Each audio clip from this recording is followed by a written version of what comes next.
Waffles?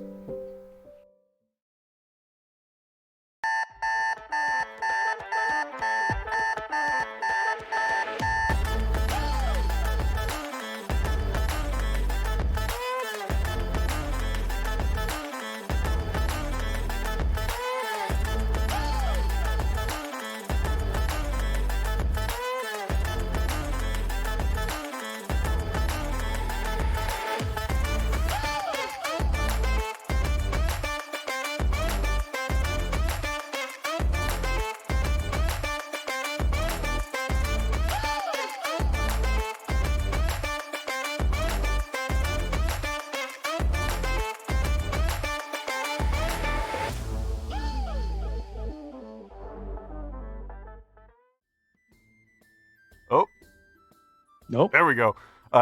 For why does it keep doing that? My everything is broken. What? Immediately.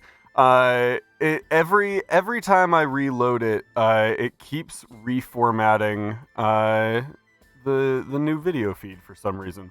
There we go. I fixed it. Technological wizard.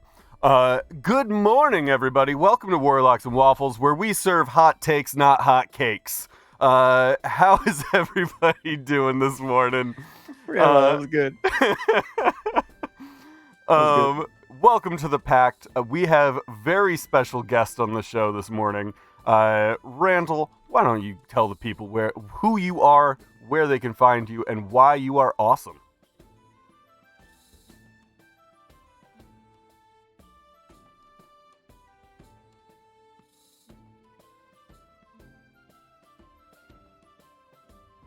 TTRPG sorry, built for kids.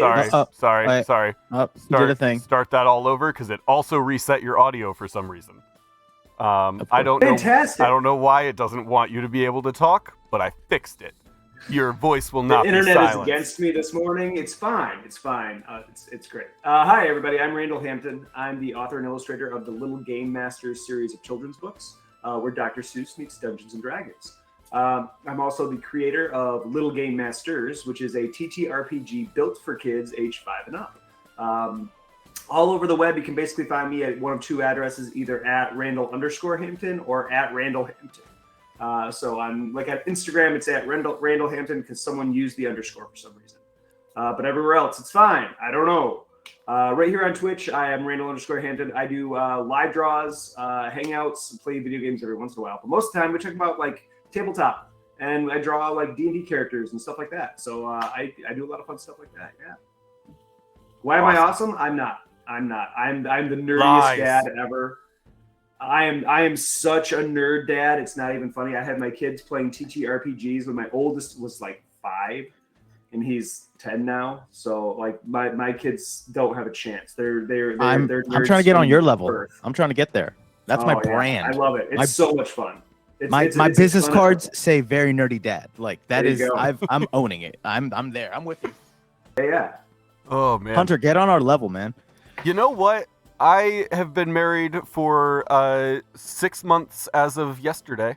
This is the kind Okay. of pressure So that you're about 6. So you're about 5 months and 29 days into that procreative process. Yeah. We've got a little more time than that. It'll happen. Sure. Randall, I met you at Gen Con. Yes. And we got to talk and bond over very cool dice. And then you had me on your show to talk about D&D and GMing and all of that sort of thing. I don't know if I mentioned it when I was on your show. But my new desk had been delivered that morning. And I was like, oh, it'll be super easy to like assemble a desk.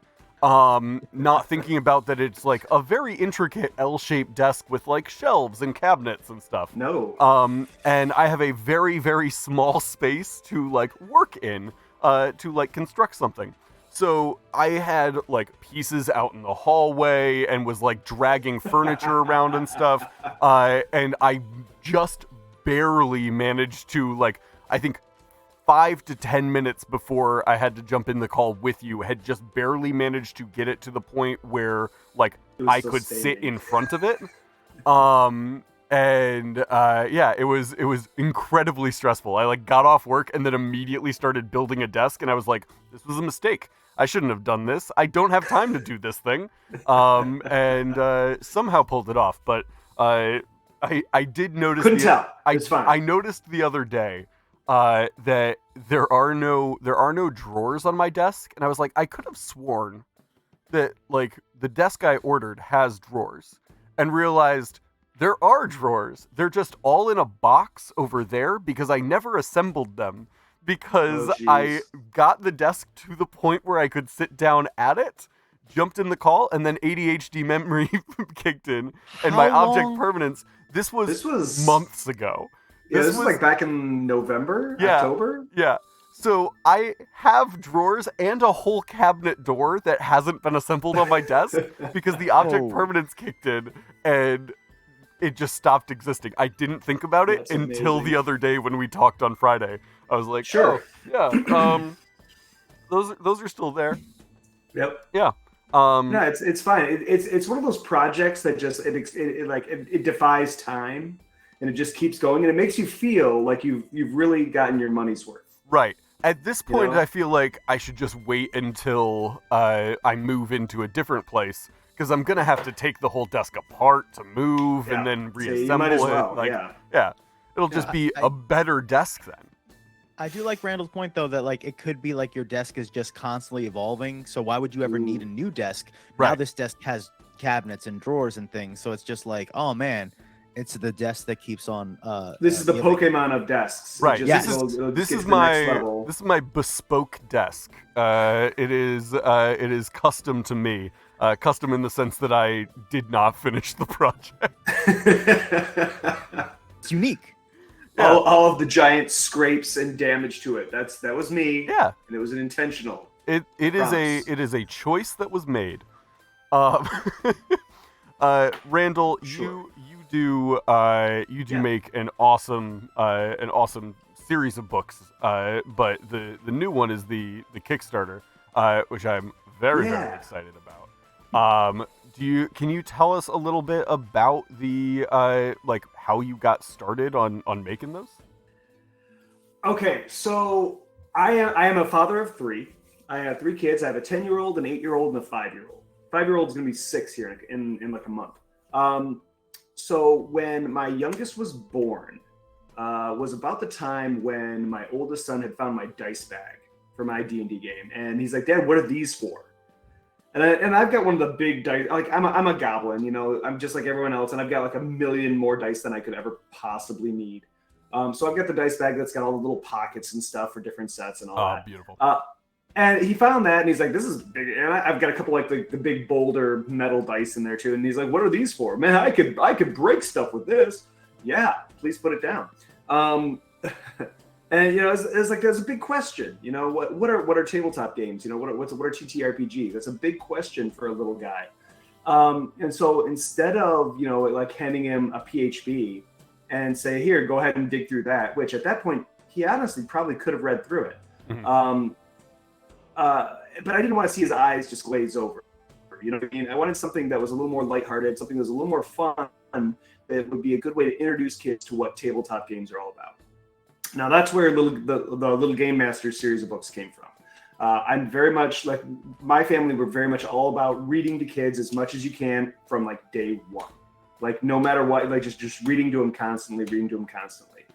So we have 1,000,001 children's books lying around here. My sister-in-law was a librarian, so every Christmas or birthday, we get inundated with amazing books, right? Like she just has access to these great books that are poignant and topical, and so I wanted something that would be on that level, where it would be like, you could sit down and read it with your kids. They'd be engaged because it's very rhyme-timey, very sing-songy. The pictures would be bright and colorful, and then they'd go on an adventure. Like when I was a kid, we had like the never-ending story, so we got our adventure, but we also got our trauma. So I wanted something. You learned never to take horses in swamps. Never take horses in swamps. Exactly. Mm-hmm. Yep. But I wanted. I wanted something for my kids that would get them into it and kind of show them some of the core concepts of what these games are all about. So that's where that came from. While I was, the second book came out, went up on Kickstarter in March of 2020. Mhm. So literally the Kickstarter started, it was doing great, it was going really well, and then all of a sudden everyone got stuck in their homes. And my funding got cut in half. Like so many people backed out just because like nobody knew where they were going to be in 6 months, you know? And I spoke to the community then. I was like, listen, I completely understand, you know, why this might be happening. Like take care of your family, take care of yourself first. If, you know, if I'm still here for you, great. Awesome. I want to do this. So the Kickstarter went along, it funded, which you know, and we did good. We didn't get to do as big a print run as I would have liked, but it funded. It reached out. It got an audience. But while I was working on it, I was thinking about it, and I was thinking about all these kids that are stuck at home, and these parents. You know, like when I had my kids at home, I was like, what do I do with them all day? You know, how am I supposed to? Well, they're home from school. What am I supposed to do with them to keep them engaged and keep them growing and stuff? And I was like. And there's all these other parents out there that ordered my book, and they love tabletop just as much, and they want to get their kids involved. So when that book went out, I released a PDF quasi tabletop game for kids. It's like the barest bones iteration of what Little Game Masters has turned into. It's like the first version of the character cards came out with this, and it's something that I threw together in maybe 2 months. You know, just because I just wanted to give something extra to everybody that backed me and supported the Kickstarter. Right. I was like, here, you know, guys, here's something to try with your kids, see if it works, that kind of thing. I'd love to hear your feedback. And ever since then, I kind of built on it a little bit here and there. And then last year, I really started putting, you know, nose to the grindstone, really making it something that would speak to people and something that was playable.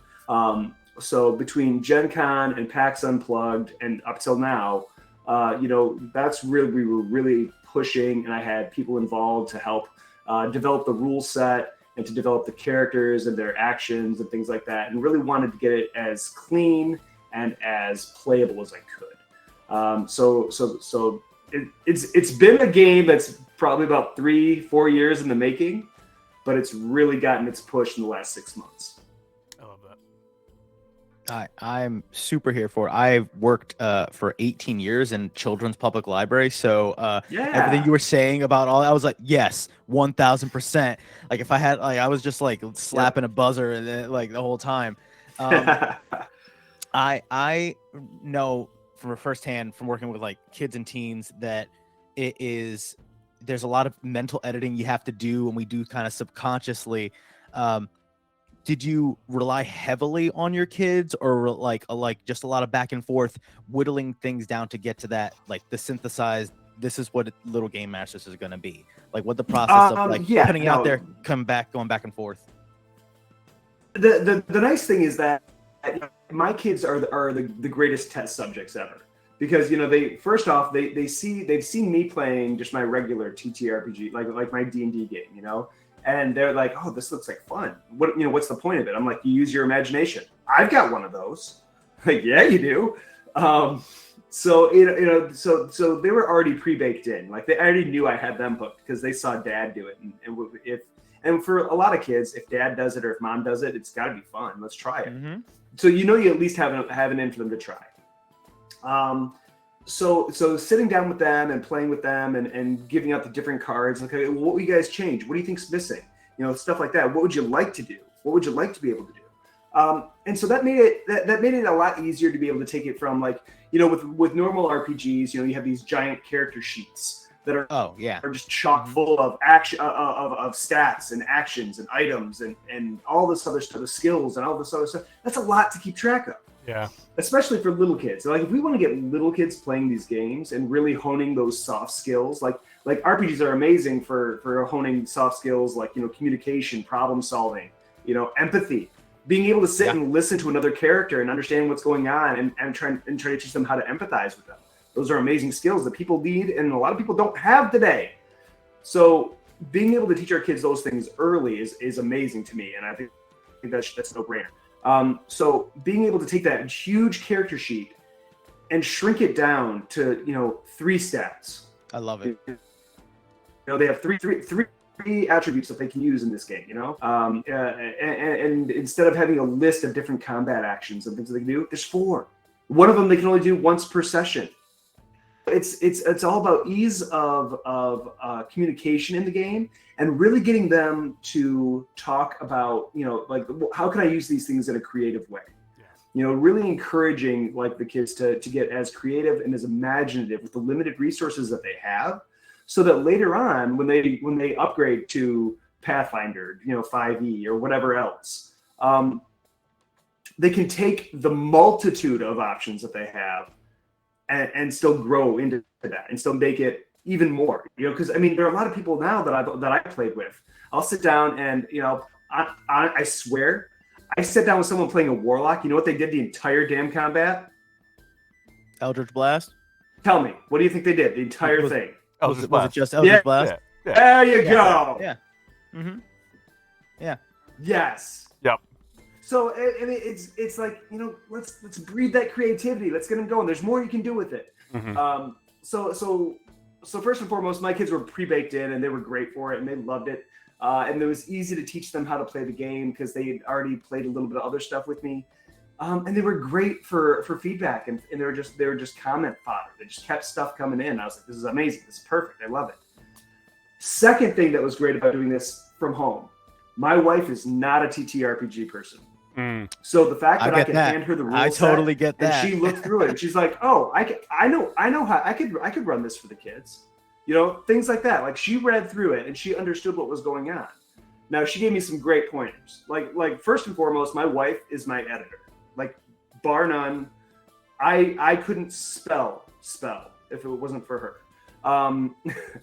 So she's going through it and she's reading through it and she's like, you know what you need in this? I'm like, what? She's like, you need a glossary. I'm like, that's a fair point.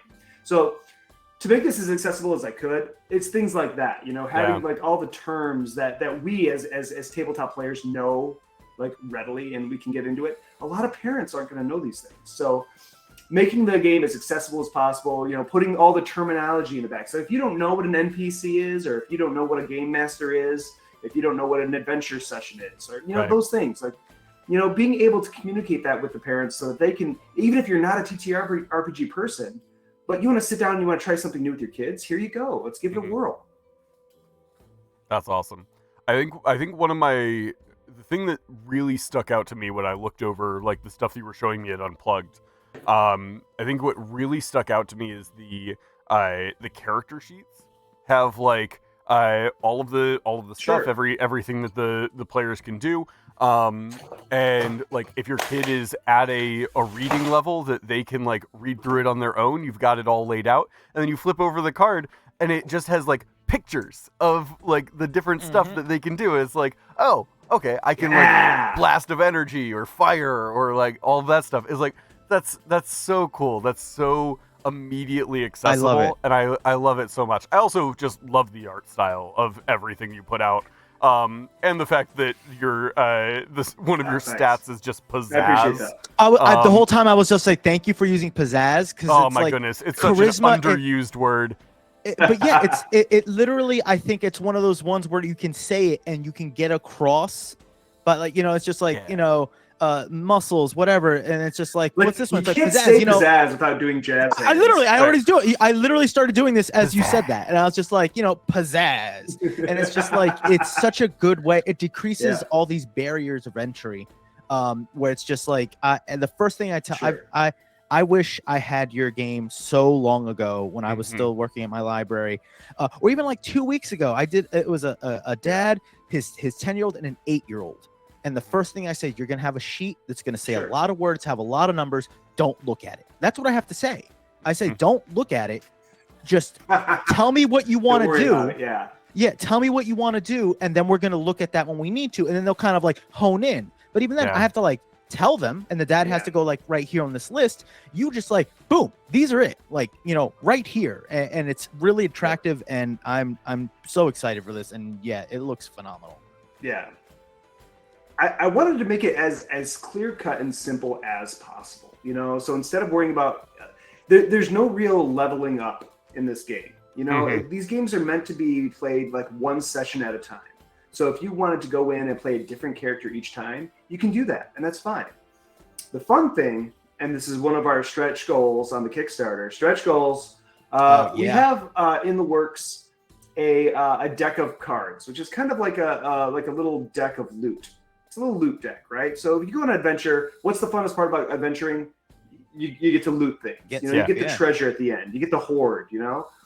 So I was trying to figure out how to incorporate items or how to incorporate loot into this game so the kids can get that joy of, you know, opening the treasure chest and finding something and getting something. You know, what can we do? Like, coins have no use in this game. Like, there's no point in having money in this game because you'd have to keep track of things, and that's more than you need. Right. Like, let's make this easier. So the loot deck, it's all going to be fun items, things like healing potions, for example. You know, healing potions are great because they're simple. They get the kids using a whole nother die. You know, they can use a D4 to roll how many hearts they get back. You know, so this is very much this is Legend of Zelda. You have heart containers, right? Right. If you get damaged, you lose a heart. If you run out of hearts, you get knocked out. If a monster runs out of hearts, they get scared and they run away. You know, so again, nobody dies. You know, people get hurt. Sure, that happens in real life too.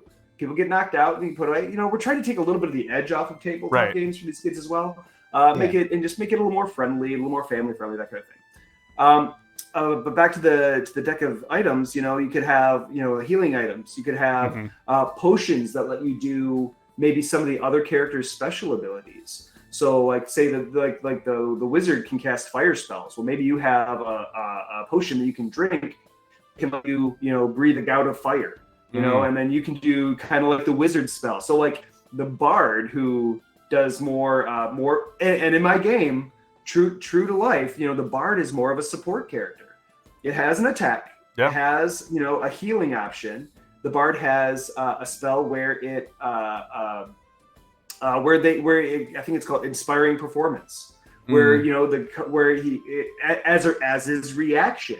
The bard, can do an inspiring performance and give someone a D6 to add to their rolls. Things like that.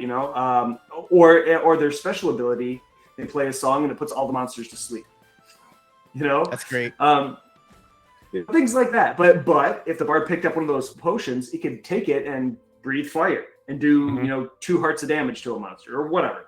So things like that. So maybe there's a magical shield in this deck of cards that gives you an extra heart. It boosts up your lifespan a little bit.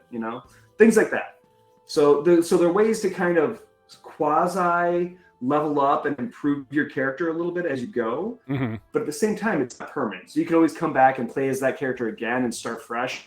And the other great thing is the campaign starts no matter what with 8 characters for you to choose from. So there's going to be 8 characters for your kids to choose and pick and choose as they go.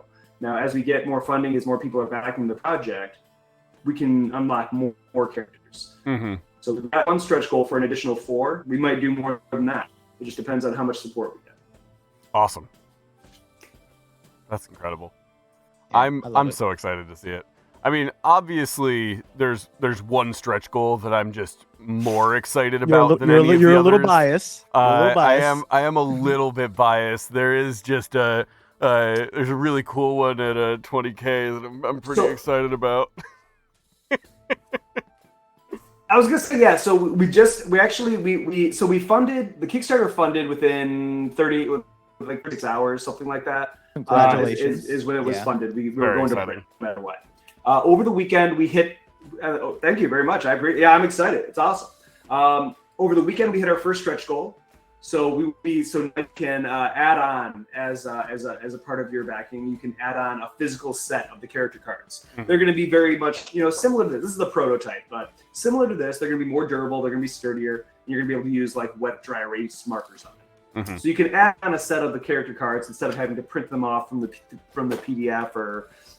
If people still photocopy out of the back of the rule book. But there's another stretch goal coming up at 20K, and I don't remember what it is. There's something happening at 20,000. I don't know. It's probably not that important. Some weird guy from the internet is gonna write an adventure or something like that. Yeah, at 20K, I'm a stretch goal. I get to write a little adventure. I'm very excited. It's gonna be fun. I'm very excited to work on it. One of the things that I wanted to have as a part of the rule book, as a part of this game, no matter what, like if we just did bare bones, we hit the print run goal like that. If that's all we got in the book, I was going to have at least a couple of little adventure sessions for you to play with your kids. Like when you get this book, I want you to have everything minus dice to be able to play a game. You know, you have all the rules, you have the characters built into it, and you have like a little monster guide in it, and you have an adventure session or two, you know, however many we end up doing. But I wanted that to be an important part of it because I want you to have everything that you need to sit down, play with your kids. And as I had planned that out, I was like, what would be a great way to make this grow and make this better? And I started looking around the community. There's a lot of amazing creators in the tabletop community. Like there are people that are running, that are professional DMs, people that are GMs, people that run live plays on Twitch, people that work, doing all these amazing things. I'm like, these are storytellers. So I reached out to a couple people, Hunter included, and I said, hey, listen, doing this project, I would love to have an adventure, like a campaign for people to play with their kids. Right. Would you want to write one of the chapters? So my goal, and I've already got planned out a little bit of what the campaign is. The campaign is you are literally jumping into a wizard's tower in one of the areas of Endoran, and each guest writer gets to design and write a different level, a different floor of that tower. And it's all going to be cohesive. So once the campaign's done, we'll get together we'll have a meeting with all the writers, and we'll say, all right, listen, this is what it's going to be. You each get a floor. What are you thinking? And just kind of go like that. And then we're going to riff off each other so that there is some cohesive, storytelling throughout the whole thing. But each writer's going to get their own floor. I don't know how it's going to be bonkers. I know I've heard from a couple of people what they're thinking, and I'm excited. Yeah. So I don't know what Hunter had up his sleeve. Yeah, I've put some thought into it. I've got one idea that I'm very, very excited about. I'll shoot you a message later. But it's I'm excited to start working on it. Just out of curiosity, just out of curiosity, are you thinking like early level tower or later level tower? Ooh, probably. Probably somewhere towards the middle. But like late early. If that makes sense. Okay. Sure. I just know one of the guest writers said that they wanted their adventure to be somewhere involved around the tower's kitchen. And just the thought of that, like, what does a wizard's tower's kitchen look like? Yeah. And that was that just made me chuckle. I like that a lot. Like, this is gonna be fun. I don't even know what Hunter's planning, but if I may input this, I feel like yours would be a later level with an early level feel to really just throw them off. That's very fair. Yeah. You know what I mean? So it's tougher than it should be, but it's silly enough where it's like, wait, this is not like the front where they just like ease you into it and it gets a little more challenging, whatever. Right. It's just why? It's not a bowling match with goblins. It's not an early challenge. It's that level that is a like to lull you into like a false sense of security before you go to the boss. Yeah. Yeah. If you know what, I'm writing a couple of these, and now I have to write bowling with goblins in there somewhere. You put me in the writer's room. I'd love just spitting this crap out. So you let me know. It's just you get to one floor and it's just a bowling alley. Now the question is, Dude, are you going bowling bowling with alley. goblins? Like, is it just a bowling alley and you're going bowling with goblins, or is it like there's pins down there and it's you team throw sport. a You're goblin against down goblins. the lane to hit the pins, or are you throwing a ball and there's a bunch of goblins standing at the end? I imagined everything goblin themed. No, you like can't. like they're not real goblins, but the pins are goblin shaped. Like it's just like very goblin-y. Like an homage to goblin. Like Goblin Chuck E. Cheese. My thing is, I imagine. No, see, I imagine you going into the room and you seeing all these goblins wearing bowling shirts. Bowling shirts, yeah. And they're like on the opposite team. Yeah. There's just an intense but rivalry but- between but, a goblin bowling team and a They've got kobold this bowling horrible team. like greaser. Ooh. They get this like greaser like T-Bird's hairstyle Yes. all greased back, and they're like, "You can't get past until you beat us on the lane." That's good. Settle it on the lane. And then it's like there's no fight. It's just like, well, you did it. Settle And then it's just you go. You just go. You just did it.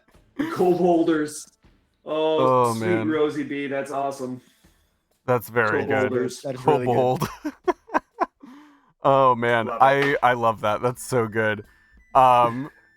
We are at about our halfway point, which means it is time for our ad break here. Sure. Let me go ahead and hit this. Get us our news music.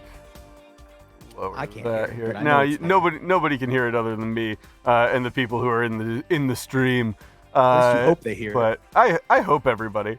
Welcome to the Rangers Report, everybody. Here with all your morning news needs. We're gonna send it over to Randall. Randall, what's the weather like today?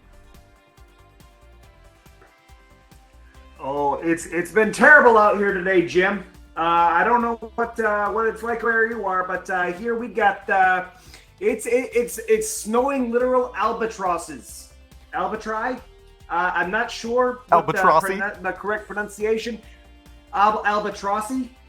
They're falling from the skies left and right now, and be careful because they do not wipe off with your windshield washers, and the wipers doesn't work.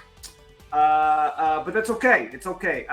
Later on today, it's only going to go down to a little bit of a squall instead of a full albatrossi storm, and it's going to be a little bit lighter. Following up with some gelatinous cube snowfall, so it'll be okay. Oh man, that's horrifying. Use your umbrella because they do burn. gives a whole new meaning to acid rain. Over to Junie with the news. It just cuts to me like this, like, because I'm imagining, is it tiny little gelatinous cubes or just like raining several giant gelatinous cubes? Yeah. And I don't know which ones, is. like little. I was picturing Couldn't just tell which all was at like once. car Big size. gelatinous cube went through a sieve. I'm just picturing Yeah, all at yeah. once No, one it's little ones that giant went through like a gelatinous giant cube that sieve, drops and out it's of the like- air and encompasses an entire building. Like flash floods, but it's just gelatinous cubes. Oh man. Junie, you wanna Okay. give us our ad Unfortunate. today? Unfortunate. Oh yeah. As always, the Ranger Report is brought to you by Not Your Grandmom's Bags, an actual place. If you go to notyourgrandmomsbags.com and use code Waffles, you get 50% off your order. They have lots of different totes and bags and bandanas for your pets, but all their little clutches and handbags and all that stuff, they're perfect for holding dice. My wife has like 2 or 3 of them, and I keep forgetting to grab them. But they got Doctor Who, they have Harry Potter, they have all this other stuff, but they're just made for dice, and I keep telling her to market them as for dice.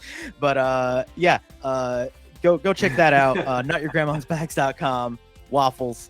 For Back to you, Jim. 15% off Mhm. with code Waffles at checkout. All right. We just received an update here.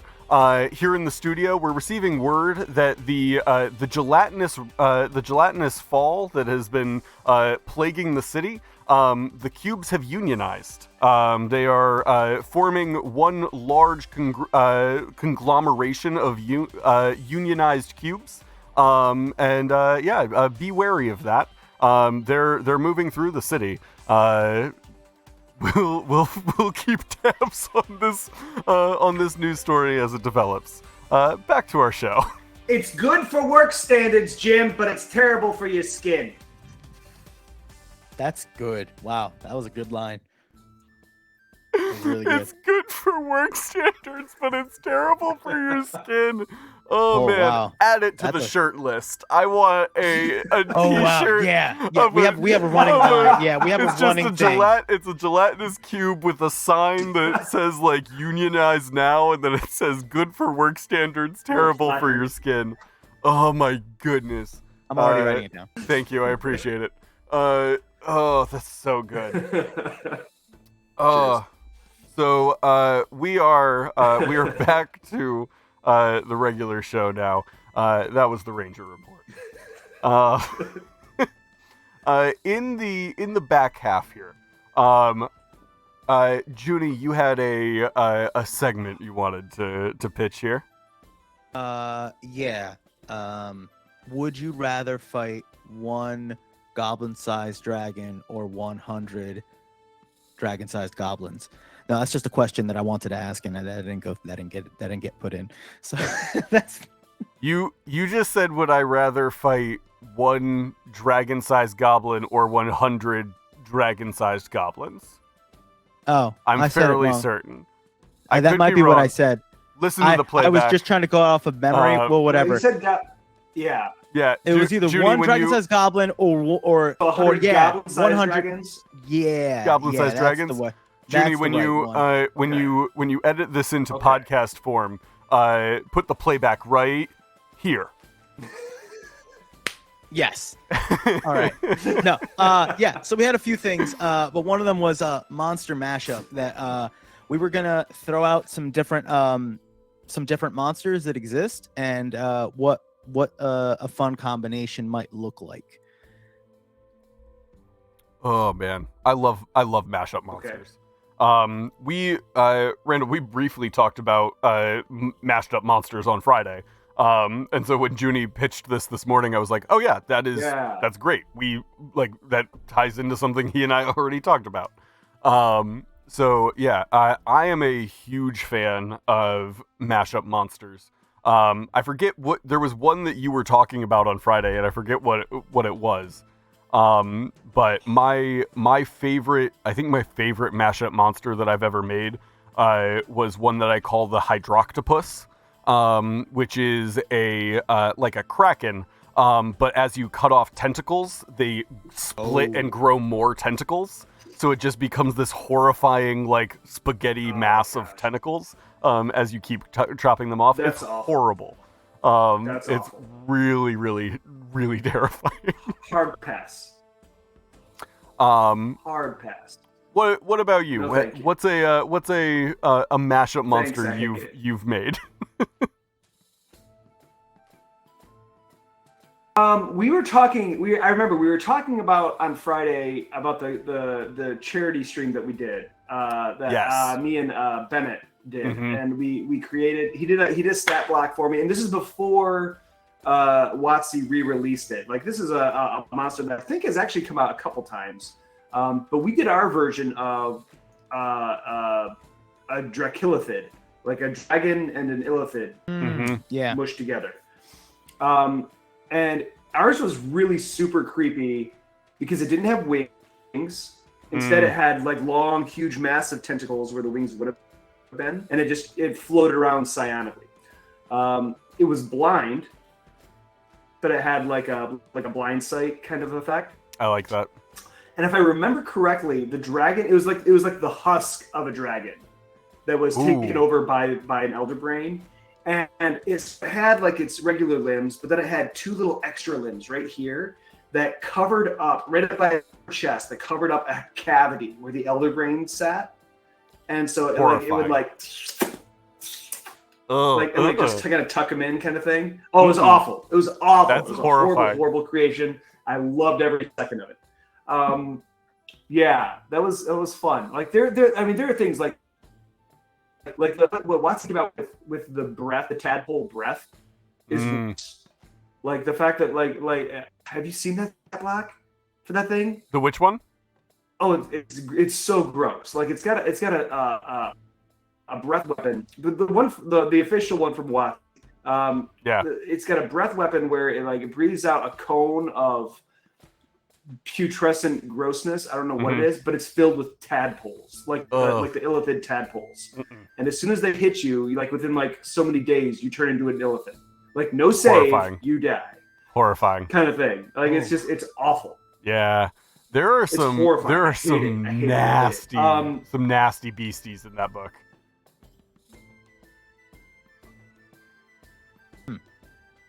To continue the train of tentacles that is happening. Yeah. As far as other things, like I love the idea. I think you have a bit of a little bit of a delay, good. Randall. We need to get away from that. Oh, probably. I feel like I've had it the entire time. Yeah. Not a problem. I do enjoy. Go ahead. Yeah. I'm trying to get everything synced up again. See if we can get this going. I do enjoy the idea of mashing up monsters. I think it's fun. I think it's entertaining. Especially like going into like back to the kids game and stuff.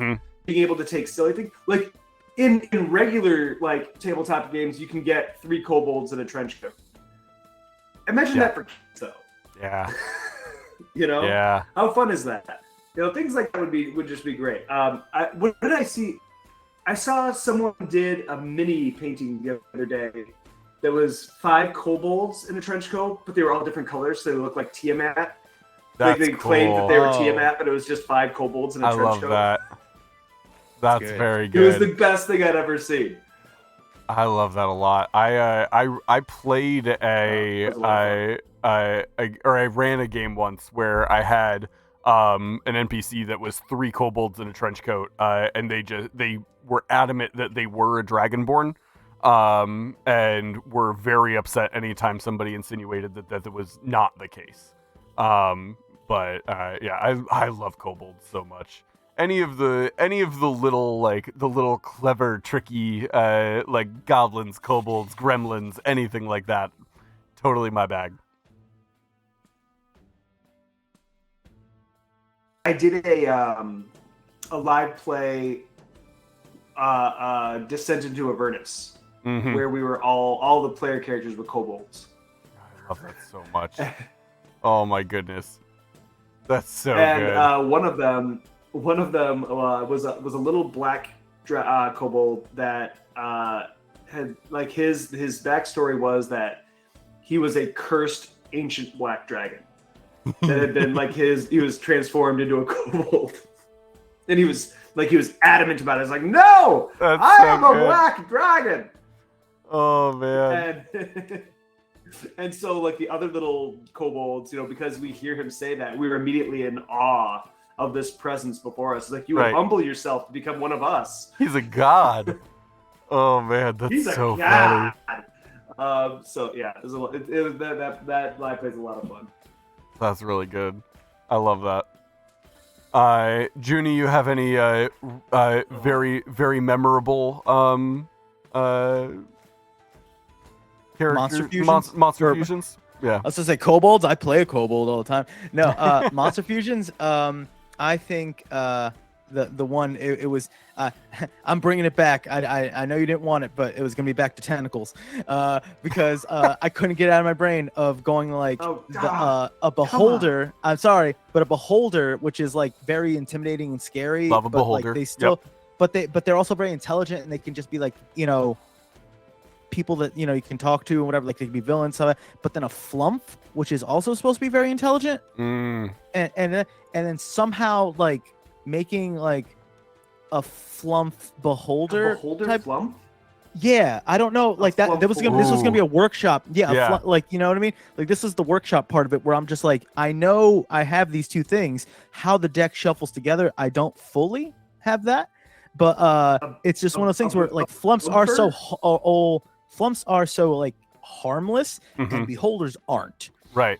So it's just somehow taking that the other way, either making it so a flump that is like as they're not, are beholders just evil? I don't know if they're just evil. I think they might be neutral. I don't know. I don't remember if they're just evil. They're not friendly. I know they're not friendly, so that's what I mean. So taking a not like a thing that's like I would say chaotic more than anything. Yeah, chaotic neutral kind of thing. I could see chaotic neutral.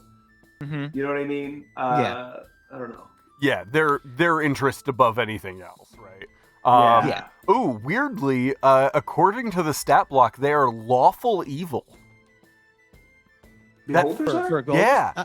I can see, like, I knew that there was rules, there's intelligence there, but whether or not it was just evil, that's the part I didn't know. According to their stat block, they're lawful evil.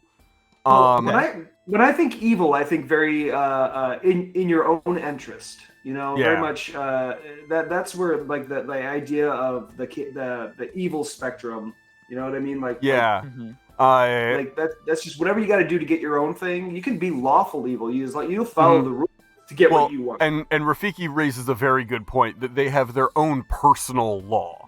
So they follow their law. They are the highest good, the highest order, and so they are following what they believe is the law. Which is I can buy that absolutely. Here is my pitch for the monster I would call the Beeflumphed, which is Flumph has like the tentacles that hang off of the bottom of it, right? Mm-hmm. All of those have eyes on the bottom of them, like the beholder eye stalks, and they all do different things. So you've got the things that are like the regular beholder ones, like disintegration, paralysis, death. Sure. Like you have all of those, right?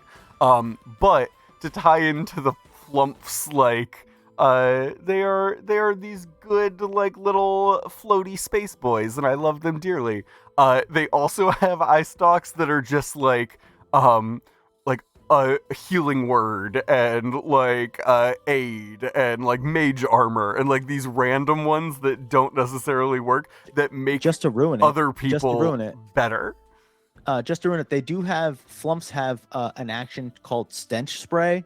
So there's I imagine like, you know, the way the beholder has like the cones of the rays, like some stanky rays, some sort of smell rays might be cones of smells. Sure. Completely useless, but nonetheless still a thing that exists. Every once in a while, there's a thing that just exists. Like this, cone of stench, this just exists. Cone of sweet, cone of savory. Yeah, I like cone that. Of umami. Have you seen the Eye Drake? Which I believe was from Fizbin's. It's the same book as the Illithid Dragon. They have a creature called an Eye Drake, which is like dragon and beholder fused into one. And it has like its mouth is open, and in its mouth is just this giant golden eye. You could do the same thing with the Flump, where its mouth is just open and there's just this eye like looking around from in its mouth. And then different eye stalks have like the different eyes on it, but it's just a wide variety of spells, like much less of the like useful for destroying people, and some of them are just like prestidigitation. It makes things smell like flowers. Like this is interesting. I don't know if you usually see this, but like I know that it usually says lawful, evil, neutral, whatever. Does it usually say typically? Because for the Eye Drake it says typically lawful evil, and I don't know if there's always that little qualifier. It doesn't I've noticed usually. It says Eye Drake, large operation, typically lawful evil. And I'm like, that's good though. Yeah, that's great though, because that absolutely opens up roleplay, like exactly. In a huge way. Yeah. They're really learning. Well, I'm always a fan of like take a monster that is absolutely horrifying and put it into a situation where it's not. I have a in one of my towns in my home game world, I have a bar called the Blind Beholder. And it is like the bartender of the bar is a beholder, who like his eye stalks were cut off by adventurers. Like he's been blinded. Like he's this like massive, horrifying creature. But also like he's not doing anything wrong. Like he's just running his tavern. He's just like floating around and like serving drinks and stuff. Does But he have any of his eye stalks left? the only eye stock he has left is levitation, which he uses to just lift up tankards and set them down. Yeah. I like having physical things during my games. So like I have a lot of the Gale Force like monster cards. And anything that is like humanoid, bipedal, or like even remotely friendly looking. Whenever I do like games at libraries or for anybody, I play with a lot of people that need that visual like I can't just say it. So I have like little card holders, and I literally feel myself like this is it. But like I've taken things that people would not typically put as an NPC and made them quest givers and stuff like that. And I love it because there's so many people that play D&D now that are just like automatically they know what that thing does. They know that this thing's that, and they know what to expect. And I want people that are getting into it to not have that they don't have that already. And when they go into something, they shouldn't have the expectation of like, oh, this is what is it like? Oh, this like a drow, like or what is it, a Duragar? You know what I mean? And they're just like, oh, these were always used like this, or it's like, no, this is just this is where they're from, right? This is it, and blam, that's that. But having the visual, and using that, oh my gosh, Have you ever mashed up a monster that you regretted mashing up, where you were like, I don't like this. I don't like this monster I've made. Yes. One time I combined a Flump and a Beholder. It was today. Immediate regret. Yeah, I'm not happy about it. It happened though. I ran a game once where I put an undead solar, which if you're not familiar, solars are like angels. Yeah. And I put an undead solar where this lich had been like, a solar had gone to stop the lich. The lich had like corrupted, killed, and then raised the solar as his like lieutenant. That is a horrifying fight. It's just this like angel of death type like creature. That's a fantastic idea, though. I was very proud of it, and also terrified, because I was like, this thing is a nightmare. That one I was like, oh boy. Also, I was also not afraid of, but like it did wreck my players more than I anticipated it. I made a creature called the Croctopus. Which was in the swamps. It was an octopus type creature, but at the ends of all of its tentacles were alligator, like crocodiles. And so you would see like a crocodile like swimming through the swamp, and then it would just launch out of the water, and then another one, and he was just attacking with like. But like, how big was this? Like, was it like tiny crocodiles? Or no, like it was a gargantuan creature. Oh, so they were like regular crocodiles, but it was like you would just see the head in the water, and it was just like the head on the end of each of the tentacles. So it would just throw these tentacles up out of the water, and it had like these massive, powerful jaws on the end of it. You know what the best part about that would be, though, is if the main I can't think of what it's called, the body of the octopus, it's called something. There's a specific term for it. I can't remember what it is. But if that had almost like a rocky or a rocky or a grassy type. Mossy type exterior, and have false appearance type of thing. False appearance, have them be like an island in the middle of a stream or something. Oh yeah. And then like they're just all over. You know what I mean? Imagine you're going through the swamps. There is this massive body of like this massive pool of water that you're like having to like swim through. And then you start seeing the crocodiles like swimming around in the water, so you move as fast as you can to that island in the center of it, and it just rises up out of the water, and it is the head of this thing, and then all of the tentacles just start coming up and eating you off of the head of it. Oh man, horrifying. Wow. That's really good. Let's talk more about kids stuff. Yeah. Yeah. That's awful. What I happened? I here? ran a one shot for a while that I called the Fungeon, which was a dungeon that was built in the style of a funhouse. And I got to use Okay. my all-time favorite monster I've ever made, which is the ball pit mimic. And it is just a pit full of balls, and all of the balls are mimics. Oh my God. It's horrible. It's like piranhas. It's yeah. The trap in that room was there's a door. In order to go through the door, you need the key.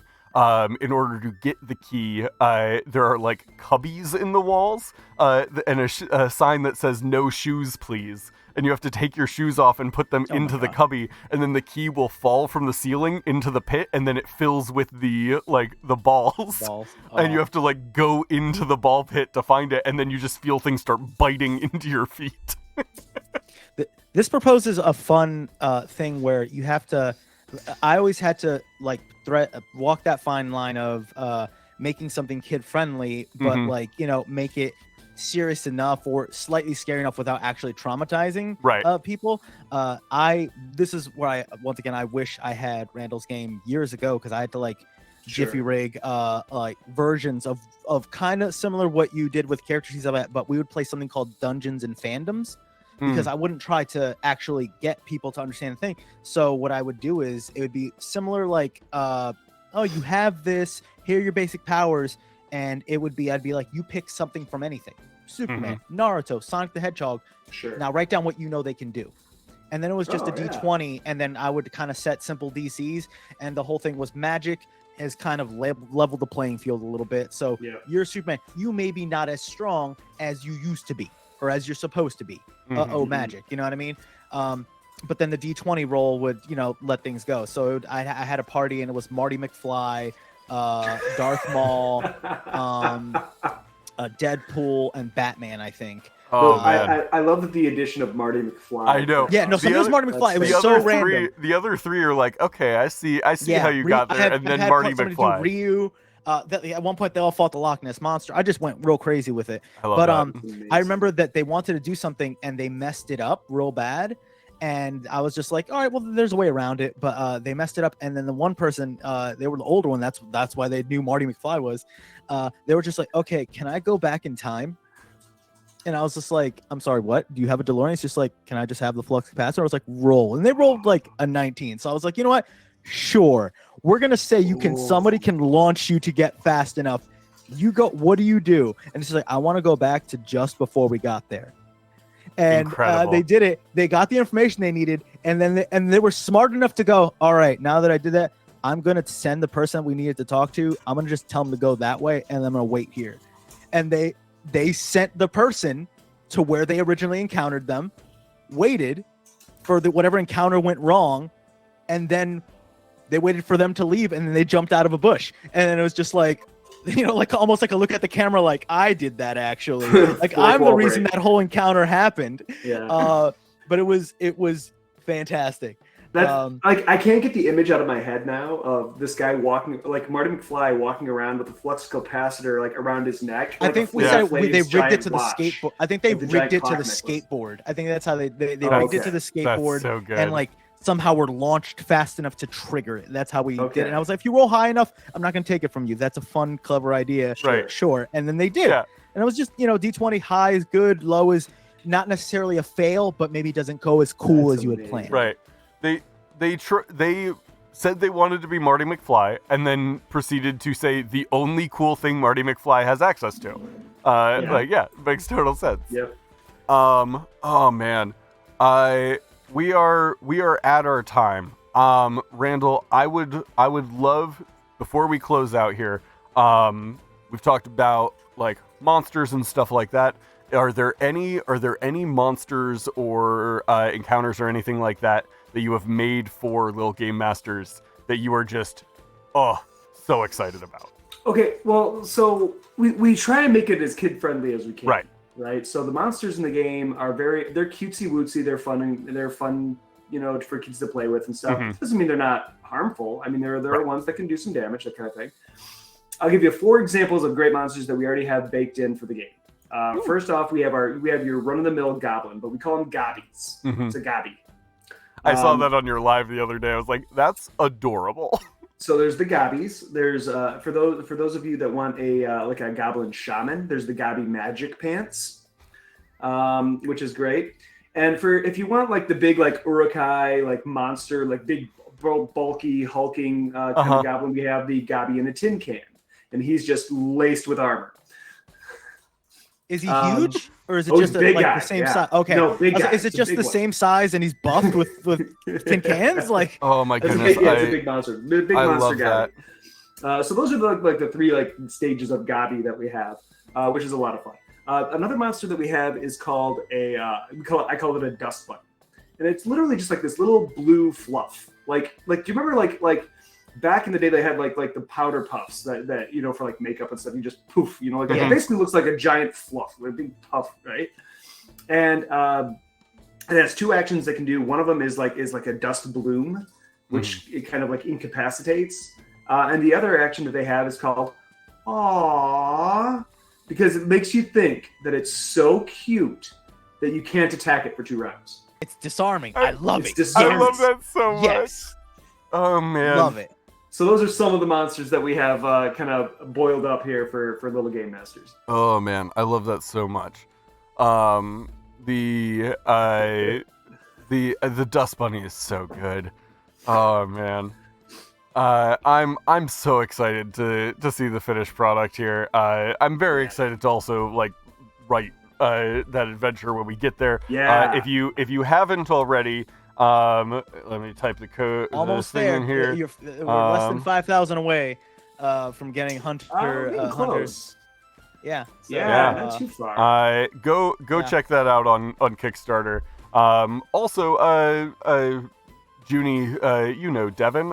Devin is also one of the stretch yeah, I goals. saw that. Yeah, I was like, which "Whoa." is which was very funny.